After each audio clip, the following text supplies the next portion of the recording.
وہ خاصی موٹی دیوار تھی جس کے پار کی آواز بھی سنائی نہیں دے سکتی تھی۔ میں نے دیوار کے ساتھ کان لگا دیا، مگر وہ دیوار میں نہیں بلکہ دیوار کے پار رو رہی تھی۔ اس سے کیا فرق پڑتا تھا، پار بھی تو فصیل ہی کی دیوار تھی۔ میں نے دیوار سے منہ لگا کر پوچھا، تم کون ہو، کیوں رو رہی ہو؟ تو ایک دم خاموشی چھا گئی۔ میرا دل تو زور سے دھڑکا۔ وہ جو کوئی بھی تھی اس نے میری آواز سن لی تھی اور میری موجودگی سے باخبر ہو گئی تھی۔ اگر ابھی یہاں سے دھم سے کوئی روح آ کھڑی ہوئی تو مجھے اپنی ہمدردی کا مزہ آ جائے گا۔ اس خیال کے آتے ہی میں نے لپک کر کمرے کے دروازے کی کنڈی کو ہاتھ لگا کر دیکھا۔ کھڑکیوں کی چٹخنیاں چیک کی، سب بند تھیں۔ دروازے بند ہوتے یا کھلے، ماورائی مخلوق کو اس سے کیا بھلا فرق پڑتا تھا؟ اس وقت تو میرے دماغ میں یہ بات ہی نہ آئی۔ خیر میں واپس پلنگ پر آ بیٹھی۔ دھیرے دھیرے سسکیوں کی آوازیں پھر ابھرنے لگیں، جیسے ہم غل مچاتی چڑیوں کو اڑائیں تو تھوڑی دیر مکمل سکوت رہتا ہے، پھر آہستہ آہستہ شور ہو جاتا ہے۔ سسکیاں جاری تھیں کہ اچانک شڑاپ شڑاپ کی آوازیں گونجیں، جیسے کوئی کوڑے مار رہا ہو۔ میں نے ڈر کر ٹانگیں پلنگ پر سمیٹ لیں اور سر تک چادر لپیٹ لی۔ شڑاپ، چیخیں، وویلا، پھر شڑاپ۔ میں نے کان بند کر لیے۔ ذرا دیر بعد کانوں سے انگلیاں نکال کر سنا تو جیسے کئی بھیڑوں کو گھڑے سے نکال دیا جائے اور وہ زوں زوں کرنے لگیں۔ پھر یہ زوں زوں لمحہ بلمحہ اونچی ہوتی گئی۔ پھر ایک بلی کی مکرو سی کراہنے کی آواز آئی، جیسے بلی زخمی ہو۔ خون خوار جنگلی بلے کی غراہٹ اور پھر ہولناک سناٹا۔ اس سناٹے کے بعد رات بھر کوئی آواز نہ آئی، لیکن مجھے فجر کی اذانوں تک نیند نہ آئی۔ صبح ہوئی تو فجر کی نماز میں نے باہر صحن میں پڑھی۔ نماز کے بعد وظیفہ کرتے ہوئے میں مکان ہی کو دیکھتی رہی۔ اماں اندر نماز پڑھ رہی تھیں۔ وظیفہ مکمل کر کے میں بانس کی سیڑھی پر چڑھ کر چھت پر گئی۔ کمروں کے پیچھے اماں کے کمرے کے آدھے حصے تک پیچھے والے پڑوسیوں کا مکان لگتا تھا اور میرے کمرے کے آدھے پچھلے حصے تک اور پورے بائیں دیوار کے ساتھ فصیل کی ٹیڑھی موٹی چٹان نما دیوار تھی۔ غالباً فصیل کے اندر راستے بھی ہوں گے، کیونکہ اس میں حملہ آوروں کو دیکھنے اور نشانہ لگانے کے لیے گول سوراخ تھے۔ یہ اوپر سے اتنی چوڑی تھی کہ اس پر 2 چارپائیاں ساتھ ساتھ بچھائی جا سکتی تھیں، اور اتنی اونچی تھی کہ ہمارے کمروں کی چھتوں پر کھڑے ہو کر سر اٹھا کر دیکھو تو 30 فٹ اوپر تھی۔ اس وقت صبح کاذب تھی۔ میں نے اوپر کو دیکھا۔ فصیل کے اوپر کالا سا موٹا بلا بیٹھا تھا جو مجھے گھور رہا تھا۔ میں تو ڈر کے نیچے اتر آئی۔ میں نے ناشتہ بناتے ہوئے اماں سے کہا کہ اماں یہ فصیل گرائی کیوں نہیں گئی تھی؟ یہ علاقہ تنگ ہو رہا ہے۔ تو اماں کہنے لگی، ارے یہ گرے کیسے، گرتی ہی نہیں، پکی پتھر ہے پتھر، دیکھنے میں کچھ مٹی لگتی ہے۔ کلہاڑے کسیاں ٹوٹ گئیں اس کے اوپر، اور تو اور ٹریکٹروں کے بلیڈ ٹوٹ گئے، مگر یہ فصیل نہ ٹوٹی۔ پھر کاکے نے چائے پیتے ہوئے کہا، آپ کو پتہ ہے مامی، لوگ کہتے ہیں اس میں بادشاہ اور غدار شہزادی کی قبریں ہیں۔ ارے کون سا بادشاہ؟ اس علاقے میں کون سا بادشاہ رہا ہے؟ لوگ تو جاہل ہیں، میں نے کہا، اگرچہ میں خود اس بات سے سوچ میں پڑ گئی تھی۔ ارے مامی، پرانے لوگ تو نوابوں کو بھی بادشاہ کہہ دیتے ہیں۔ بہرحال یہ تو ہمارے مکانوں کے لیے خطرہ ہے، چور اوپر سے کودیں یا رسہ لٹکا کر ہماری چھتوں پر آ جائیں تو پھر؟ پر مامی کودنا آسان نہیں ہے، اوپر نوکیلے پتھر ہیں، چڑھنا بھی آسان نہیں ہے۔ بہرحال کوشش کریں تو چڑھ بھی سکتے ہیں، کاکے نے اٹھتے ہوئے بولا اور اپنا بستہ اٹھا کر اسکول چلا گیا۔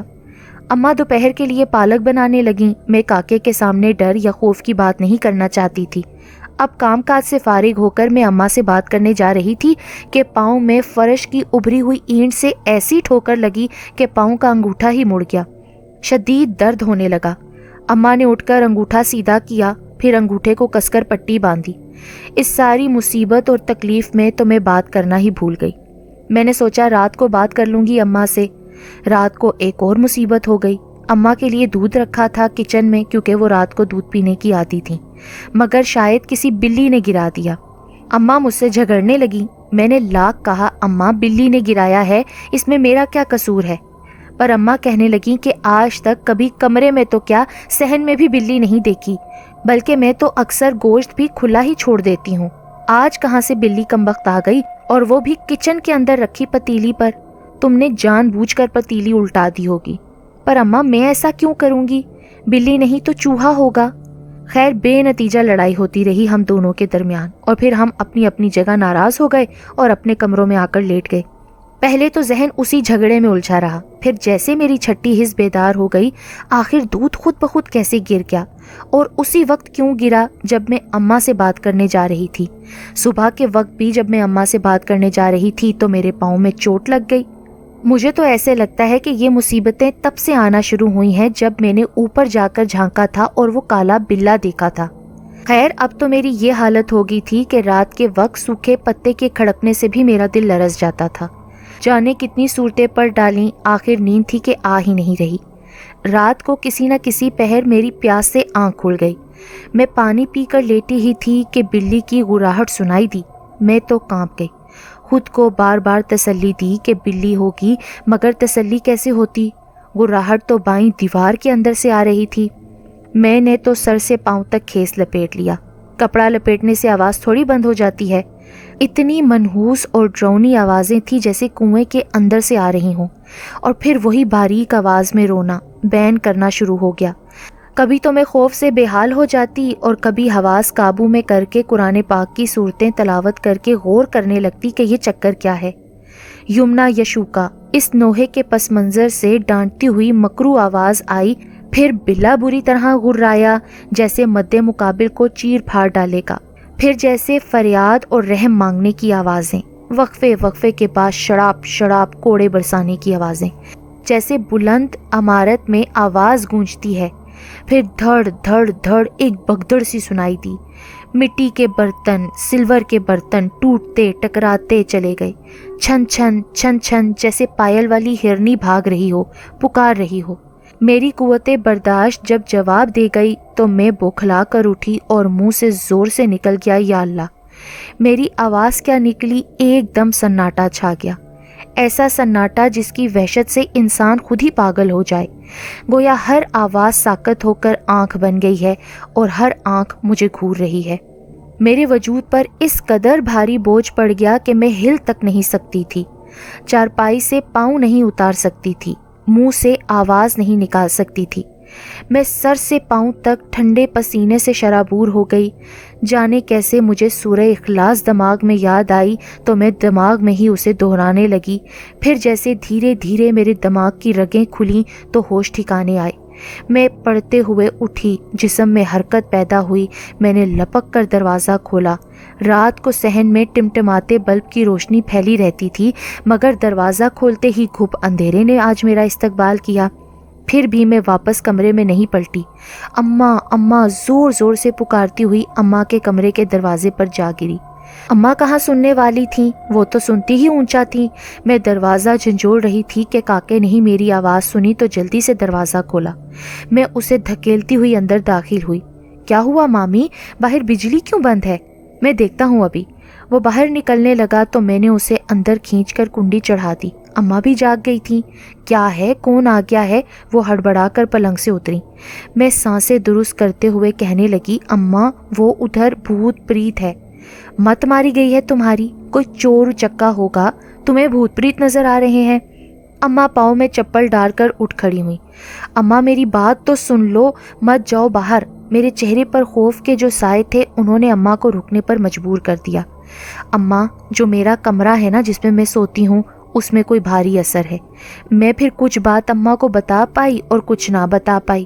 اماں نے سن کر کہا، بیٹیا میری تو عمر گزر گئی ہے اس گھر میں، کبھی کچھ نہ دیکھا نہ سنا، شروع سے ہی کمرے میں ہی رہی ہوں۔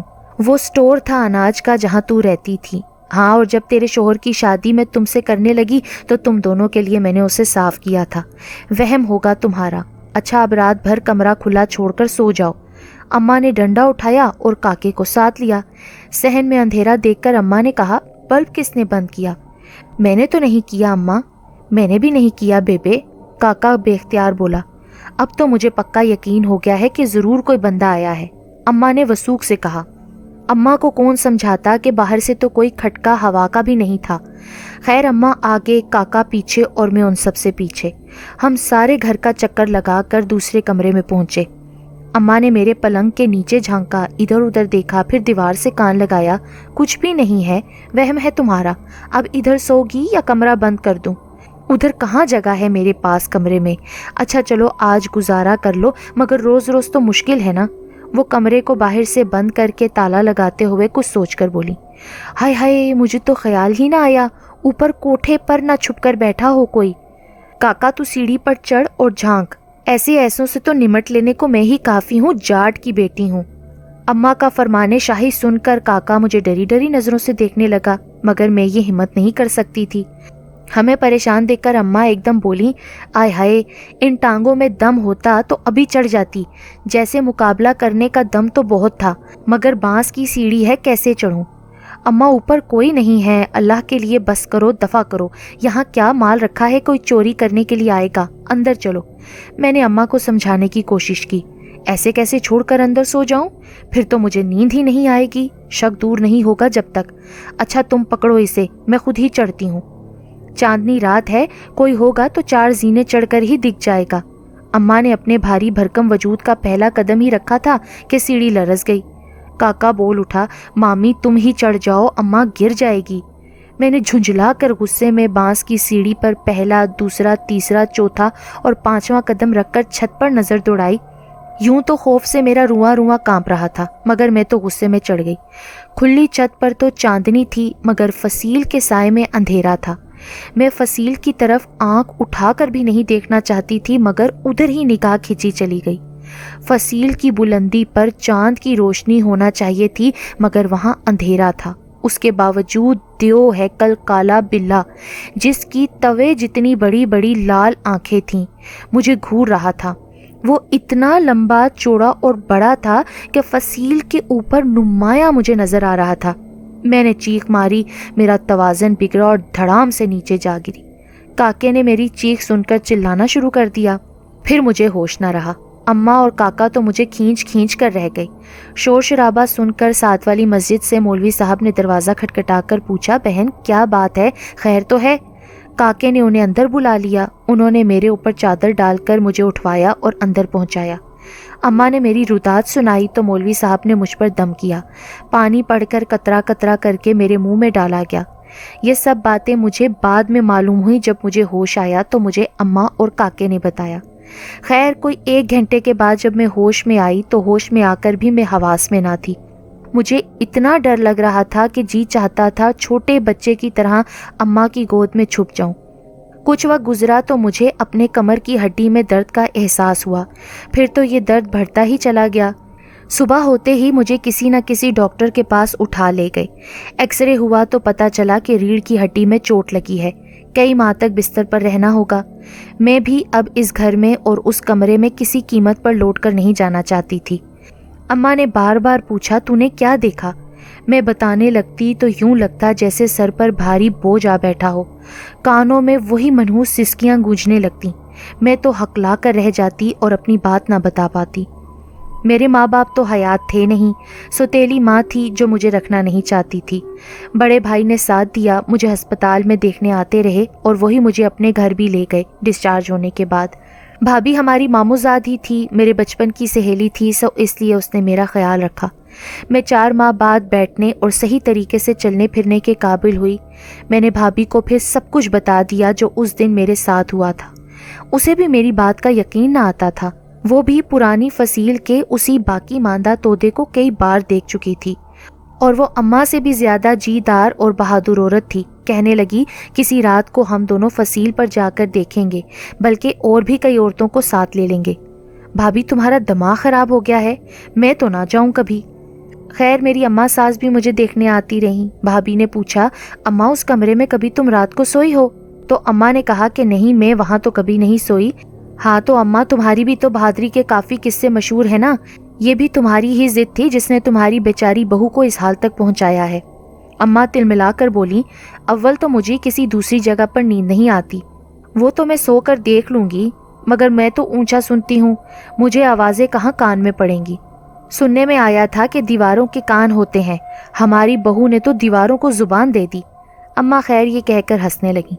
اماں کی یہ بات سن کر میں طیش میں آ گئی۔ میں نے بھابھی کو کہا کہ میں آپ کو وہاں لے کر جاؤں گی تاکہ میری بات کا کوئی تو گواہ ہو، ورنہ میری ساس تو مجھے مخبوط الحواس قرار دے دیں گی۔